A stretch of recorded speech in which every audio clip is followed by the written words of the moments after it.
A friend of mine shared with me and said, "Father, please pray for me. Ang gulo lagi ng isip ko at hindi ako makapag-decide.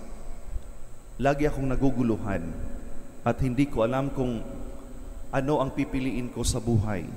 I need your prayers dahil hindi ko talaga alam kung ano ang gagawin ko." I told him, magpahinga ka muna. Rest, focus, reflect, and evaluate your life, your experiences, and your past decisions before you make any decision. Don't rush a decision. Take your time and pray. Ask the Lord to enlighten your mind and guide you. Brothers and sisters, don't let the world's noise keep you from hearing the voice of God.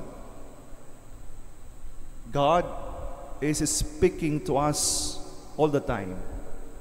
He reaches out to us and communicates His message in many ways. And how many of us are not listening because His voice and message don't sound how we want them to?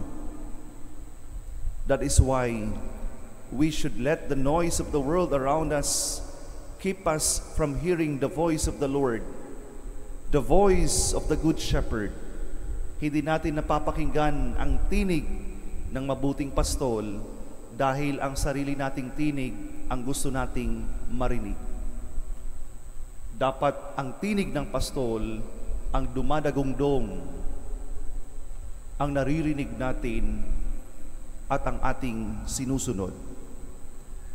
If we belong to the sheepfold of the Good Shepherd, we will be faithful to Him. Yesterday's gospel tells us, "My sheep hear my voice. I know them, and they follow me."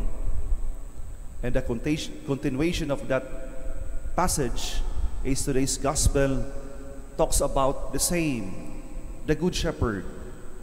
Jesus says, "I am the gate, and whoever enters through me, will be saved." Brothers and sisters, there are many distractions around, noises that will snatch our attention and focus.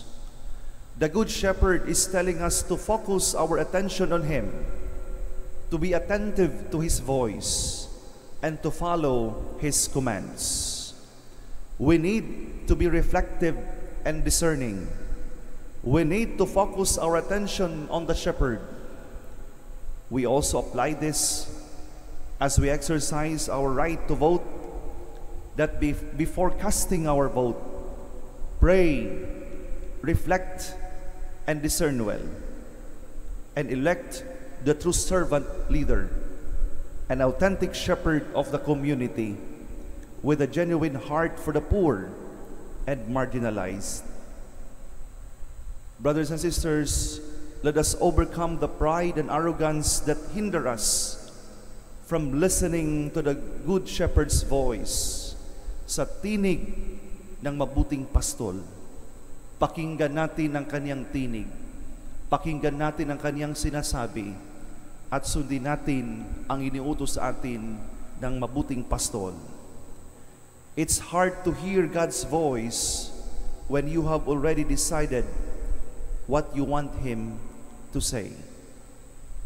Be reflective, be prayerful, be discerning.